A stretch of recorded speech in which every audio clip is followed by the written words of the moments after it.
Hello friends, welcome to my TET class. Friends, आज हम देखेंगे हिंदी प्रैक्टिस सेट और ये हमारा प्रैक्टिस सेट पहला होगा। देखिए, अभी तक हम अपने सिलेबस की बात करें तो हमने वहाँ से 3 टॉपिक कंप्लीट कर लिए हैं और तीनों टॉपिक आपके वर्णमाला से रिलेटेड थे। तो ऐसी कंडीशन में देखिए, हम वर्णमाला से जो प्रश्न बन सकते हैं वहाँ पे हमने इस सेट में लिए हैं। इस सेट में कुल 30 महत्वपूर्ण प्रश्न हैं जो आपके एग्जाम में आने के पूरे चांस बनते हैं। तो आइए स्टार्ट करते हैं अपनी वीडियो और देखते हैं प्रश्नों को।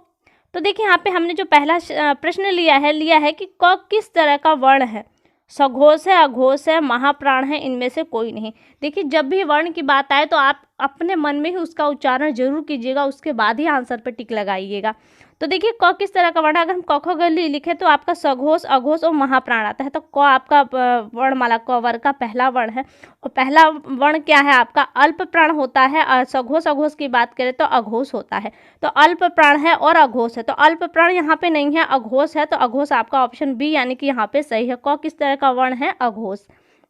अगला प्रश्न देखिए, यहाँ पे जो प्रश्न है वो है कि जिन व्यंजन वर्णों के उच्चारण में मुख से कम श्वास निकलती है। देखिए, श्वास के आधार पे व्यंजन वर्णों को 2 भागों में डिवाइड किया है, एक है महाप्राण, एक है अल्प प्राण। तो यहाँ पर जिसमें कम श्वास बाहर निकलती है वो क्या कहलाती है, वो आपके अल्प प्राण होती है। ऑप्शन बी आपका यहाँ पे सही है। अगला प्रश्न देखिए, अगला प्रश्न है यहाँ पर कि हिंदी वर्णमाला में स्वरों की संख्या कितनी है। तो हिंदी वर्णमाला स्वरों की संख्या 11 है, यानी कि ऑप्शन बी सही है आपका। अगला प्रश्न देखिए, अगला प्रश्न है यहाँ पे कि जिन व्यंजन वर्णों के उच्चारण में मुख से अधिक श्वास निकलती है, जब श्वास की जो मात्रा है वो अधिक निकलती है तो कौन सा होगा। तो यहाँ दो ही होंगे। हमने आपको बताया कि श्वास के आधार पे एक है अल्प प्राण और दूसरा है महाप्राण। अधिक मात्रा है तो कौन सा वर्ण होगा आपका महाप्राण होगा। ऑप्शन ए देखिए आपका यहाँ पे सही है। अगला प्रश्न देखिए, निम्न में से संघर्षी स्पर्श संघर्षी व्यंजन कौन से है। तो संघर्षी वर्ष आपको हम बता चुके हैं कि स्पर्श जो व्यंजन है वो आपका क से स्टार्ट होते हैं और कहाँ तक जाते हैं मौ तक। लेकिन पूछा है कि स्पर्श संघर्षी कौन से है, तो आपका ऑप्शन बी देखिए च छ ज झ जो आपका है वो स्पर्श संघर्षी व्यंजन है। अगला प्रश्न देखिए, छठा प्रश्न है आपका कि निम्न में से ओष्ठ ध्वनि कौन सी है। तो ओष्ठ ध्वनि आपको पता है कि आपका प फ ब भ म ओष्ठ ध्वनि है। तो देखिए, इस लाइन में से कौन सा अक्षर यहाँ पे मैच कर रहा है वही आपका ऑप्शन हो जाएगा। प फ ब भ म, यहाँ पे आपने ऑप्शन डी देखिए फ दिया है, तो इसलिए ऑप्शन डी आपका यहाँ पे सही हो गया। अगला प्रश्न देखिए, अगला प्रश्न है कि निम्न में से कौन सा वर्ण घोष है। घोष कहें या फिर आप सघोष कहें, वही चीज होती है सघोष, और एक क्या होता है आपका अघोष। तो यहाँ पे घोष पूछ रहा है, अर्थात सघोष आपसे पूछा जा रहा है। तो घोष कौन से वर्ण होते हैं। वर्ण का पहला और दूसरा जो शब्द अक्षर है वो आपका होता है अघोष, और वहीं पे उसके तीसरा चौथा जो 5वां वर्ण है वो आपका सघोष होता है। तो देखिए, 5वां वर्ण कौन सा है। अगर हम प की वर्ग की बात करें तो प आपका पहला है, और टौठा डौढा का अगर तो ये भी आपका पहला है, और आपसे सघोष पूछा है। और तौथा दौधा देखिए तौ थौ दौ धो करे तो दौ आपका तीसरे नंबर पे आता है। वही फ की बात करें तो फ आपका दूसरे नंबर पे आता है। तो सघोष कौन से होते हैं, जो तीसरे चौथे और 5वें नंबर पे आते हैं वो आपके होते हैं सघोष। तो यहाँ पे ऑप्शन डी आपका यहाँ पे सही है। अगला प्रश्न देखिए, अगला प्रश्न है कि निम्न में कंठ ध्वनियाँ कौन सी हैं। तो कंठ ध्वनियाँ साफ सी बात है क ख ग घ आपका क्या है कंठ ध्वनियाँ है। ऑप्शन ए आपका यहाँ पे सही है। आगे देखिए, अनुनासिक का संबंध है। अगर अनुनासिक वर्ण को हम लेते हैं तो किसका संबंध है, उससे किससे संबंध है। केवल नाक से, केवल मुंह से, नाक और मुंह दोनों से, इनमें से कोई नहीं। तो ऑप्शन सी देखिए, जो अनुनासिक वर्ण होते हैं उनमें जब हम उच्चारण करते हैं जो श्वास की मात्रा होती है वो नाक और मुंह दोनों से उच्चरित होती हैं, बाहर आती हैं, इसलिए आपका ऑप्शन सी यहाँ पे सही होगा। अगला प्रश्न देखिए, अगला प्रश्न है कि य और लव किस वर्ग के व्यंजन आते हैं। तो य और लव आपके देखिए तालव्य है, ऊष्म है, अंतस्थ है, या फिर आपके ओष्ठ है। तो य और लव आपके अंतस्थ व्यंजन आते हैं। ऑप्शन सी आपका यहाँ पे सही है। 11वां प्रश्न देखिए, 11वां प्रश्न आपका है कि निम्न में उच्चारण स्थान के आधार पर मूर्धन्य व्यंजन कौन से हैं। देखिए, मूर्धन्य व्यंजन को जब बोलते हैं तो हमारी जीभ ऊपर तालु में टच होती है और हल्की सी टर्न होती है। तो कौन सा है, आप उच्चारण करके देखिए। क ख ग घ आ रहा है, नहीं आ रहा, इसलिए नहीं होगा। च छ ज झ उसी का है, च वर्ग का, इसलिए ये भी नहीं है। फिर ट ठ ड ढ, इसमें आपका मूर्धन्य है, तो यहाँ पे ऑप्शन डी आपका सही होगा। वहीं प फ भ की बात करें तो ये आपका ओष्ठ है। आगे देखिए प्रश्न, 12वां प्रश्न है आपका कि निम्न में से नवीन विकसित ध्वनियाँ कौन सी हैं? देखिए ख और ग, इसके नीचे बिंदी लगा है। ऑप्शन एक देखिए आपका ए, ख और ग इसके नीचे बिंदी लगा है, इसे हम नुक्ता कहते हैं और यही आपकी नवीन ध्वनियाँ हैं विकसित जो हुई हैं अभी। 13वां प्रश्न देखिए, 13वां प्रश्न आपका पूछ रहा है कि निम्न में से कौन सा घोष है, यानी कि सघोष है। कौन कौन से वर्ण आपके सघोष होंगे? वर्ग का तीसरा, चौथा और पांचवा आपका सघोष होगा। तो ख देखिए कौन से नंबर पे है? ख दूसरे नंबर पे, इसलिए ये नहीं, नंबरिंग करते चलेंगे तो आपके लिए काफ़ी इजी होगा। चौथा जो की तो बात करें तो च आपका पहले नंबर पे आता है। अगर म की बात करें तो म आपका किस नंबर पे आता है? 5वें नंबर पे आता है। वहीं हम छ की बात करें तो छ आपका दूसरे नंबर पे आता है।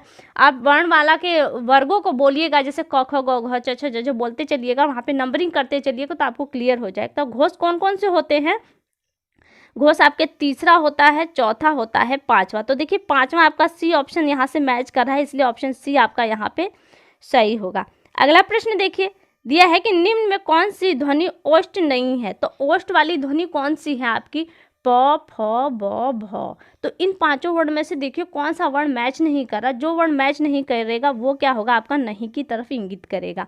देखिए प है, प, फ, ब भी है, प, फ, ब, भ, म भी है, तो नहीं है। तो ये तो जो शब्द है वो इस प्रश्न के आंसर की ओर यानी कि नहीं की ओर इंगित कर रहा है, इसलिए ऑप्शन आपका डी यहाँ पे सही हुआ। 15वां प्रश्न देखिए, 15वां प्रश्न पूछा है कि निम्न में से नासिक के व्यंजन कौन सा है? नासिक के व्यंजन, प्रत्येक वर्ग का 5वां वर्ण आपका नासिक के होता है। तो देखिए नासिक के कौन सा है? अगर श की बात करें तो ये भी नहीं होगा, ये आपका होगा, ग नहीं होगा और ज भी नहीं होगा। तो ऑप्शन बी आपका यहाँ पे सही है। 15वां प्रश्न देखिए, 15वां प्रश्न है आपका ओ औ वर्ण क्या कहलाते हैं? ओष्ठ, कंठ, तालव्य, कंठोष्ठ या कंठस्थ। देखिए ओ औ को आप बोल रहे हैं तो गले से हवा बाहर आ रही है और उसके साथ जब आप होठों को उस आकार में डालते हैं तभी ओ औ की वाणी बाहर निकलती है, अन्यथा नहीं निकलती। तो यहाँ पे दोनों आपके सहायक हुए। कौन कौन से? आपके कंठ भी आपका सहायक है, ओ औ को बोलने के लिए आपके ओठ भी। तो यहाँ से ऑप्शन सी देखिए, कंठोष्ठ आपका यहाँ पे सही होगा। ऑप्शन सी आपका यहाँ पे सही है। अगला प्रश्न देखिए, अगला प्रश्न है कि ब वर्ण क्या कहलाता है? नासिक के है, मूर्धन्य, ओष्ठ, कंठस्थ। तो ब वर्ग देखिए आता किस में है? प, फ, ब, भ, म। तो प वर्ग क्या है? आपका ओष्ठ है। तो ब कैसा वर्ण हुआ? आपका ओष्ठ, यानी कि ऑप्शन सी आपका यहाँ पे सही है। 17वां प्रश्न देखिए, 17वां प्रश्न आपसे पूछा कि हिंदी शब्दकोश में छ का क्रम किस वर्ण के बाद आता है? बहुत ही इंपॉर्टेंट प्रश्न है ये, मोस्ट इंपॉर्टेंट इसे हम कह सकते हैं।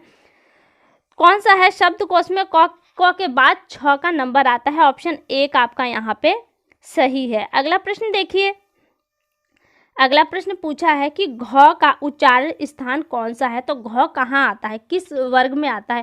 क, ख, ग, घ। घ यानी कि क वर्ग में आ रहा है। तो घ कैसा हुआ? आपका कंठ हुआ। तो ऑप्शन बी आपका यहाँ पे सही है। 19वां प्रश्न देखिए, उस 19वां प्रश्न दिया है कि हिंदी में कुल कितने व्यंजन होते हैं? तो हिंदी में कुल 33 व्यंजन होते हैं। ऑप्शन ए आपका यहाँ पे सही है। अगला 20वां प्रश्न देखिए, 20वां प्रश्न दिया है कि जिन स्वरों को बोलने में कम समय लगता है वो होते हैं, वो कौन से होते हैं? समय के हिसाब से दिया है। स्वर है, कौन सा है? आपके स्वर कितने हैं? 3 है। दीर्घ स्वर है, सॉरी ह्रस्व, दीर्घ और प्लुप्त स्वर। तो जो सबसे कम समय लेता है वो आपका ह्रस्व स्वर कहलाता है। ऑप्शन ए आपका यहाँ पे सही है। 21वां प्रश्न देखिए, 21वां प्रश्न पूछा गया है कि अयोगवाह वर्ण निम्न में से कौन से होते हैं? अयोगवाह को हमेशा बिंदी से आप समझिएगा। बिंदी देखिए किन किन में है आपकी? ये देखिए चंद्र बिंदु भी बिंदु है, अह में भी बिंदी है, अंक में भी आपकी बिंदी है। ऑप्शन ए यानी कि चंद्र बिंदु, अंक, अह आपका क्या है? ये अयोगवाह वर्ण कहलाते हैं। ऑप्शन ए आपका यहाँ पे सही है।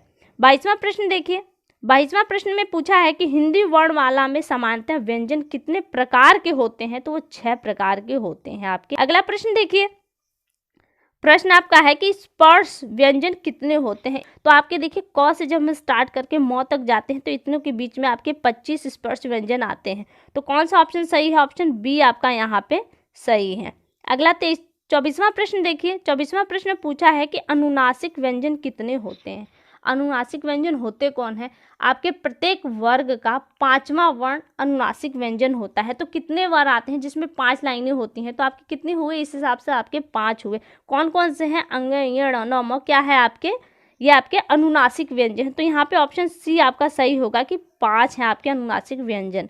25वां प्रश्न देखिए, पूछा है कि अंतस्थ व्यंजन कितने प्रकार के होते हैं। आपके अंतस्थ व्यंजन 4 होते हैं। कौन कौन से? य, र, ल, व। ऑप्शन बी आपका यहाँ पे सही है।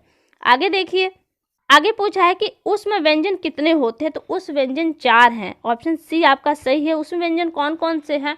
श, स, ह, ये आपके उसमें व्यंजन हैं। आगे देखिए, पूछा है कि उच्छिप्त व्यंजन कितने होते हैं। उच्छिप्त व्यंजन कहे या फिर आप द्विगुणी दो गुणों को धारण करते हैं। 3 है, 2 है, 3 है, 4। यहाँ पे 3 2 बार है, लेकिन वो आपके 2 है। कौन कौन से है? ऑप्शन बी आपका सही है। आप सड़क का ये ड आपका आता है, और वहीं पढ़ना का ढ आपका यहाँ पे आता है। कौन से? उच्छिप्त व्यंजन के अंतर्गत। आगे देखिए, 28वां प्रश्न पूछा है कि संयुक्त व्यंजन के वर्ण बताइए। छ है, त्र है, ज्ञ है। तो यहाँ उपरोक्त सभी आपके संयुक्त व्यंजन। ऑप्शन डी आपका यहाँ पे सही है। 29वां प्रश्न देखिए, हिंदी वर्णमाला में कंठ व्यंजन कौन से हैं? क, ख, ग, घ, अंग है। आपका यही कंठ वर्ण है पहला। ऑप्शन ए आपका यहाँ पे सही है। आज की वीडियो का ये लास्ट प्रश्न है, भाषा की सबसे छोटी इकाई कौन सी है? वर्ण है, अक्षर है, शब्द है, वाक्य है। तो भाषा की सबसे छोटी इकाई वर्ण है। तो फ्रेंड्स, ये प्रश्न आपको कैसे लगे एक बार हमें कमेंट करके ज़रूर बताइएगा। अपनी राय भी इस पर ज़रूर दीजिएगा। आपको कितने प्रश्न इनमें से आए ये भी एक बार हमें कमेंट करके ज़रूर बताइएगा। अगली वीडियो में आपसे बहुत जल्द फिर मुलाकात होगी। तब तक के लिए नमस्कार।